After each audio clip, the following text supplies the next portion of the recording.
হিসাব বিজ্ঞান বিষয়ে যখন আমরা আর্থিক বিবরণী প্রস্তুত করি তখন রেওয়া মিলে যদি বলা থাকে ট্রেডমার্ক ব্র্যাকেটে 10 বছর 10,000 টাকা, তো এইটা আমরা এই বিষাদায় বিবরণীতে কীভাবে লিখব এবং সম্পদ পাশে কীভাবে লিখব আমরা যখন ফাইনাল অ্যাকাউন্ট প্রস্তুত করব।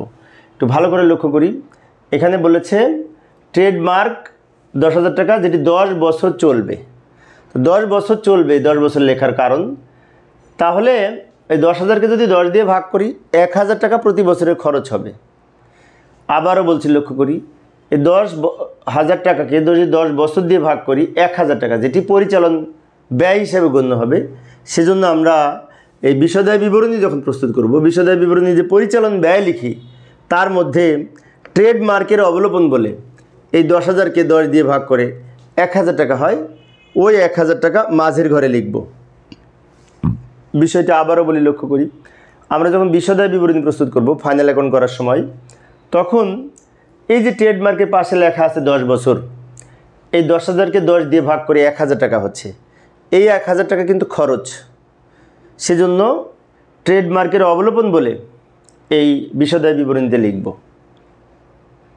তো এই হচ্ছে বিষাদায় বিবরণী। আবার এই যে ট্রেডমার্ক আছে 10,000 টাকা, এইটা সম্পদ পাশে লিখতে হবে, কিন্তু সেখান থেকে অবলোপনটা বিয়োগ করতে হবে। এই যে আমি দেখিয়ে দিচ্ছি লক্ষ্য করি, এই যে আমরা যখন আর্থিক অবস্থার বিবরণী প্রস্তুত করব তখন স্থায়ী সম্পদ লিখব। এই স্থায়ী সম্পদের মধ্যে প্রথমে ট্রেডমার্ক লিখব। ট্রেডমার্ক যে 10,000 টাকা আছে প্রথম ঘরে লিখব।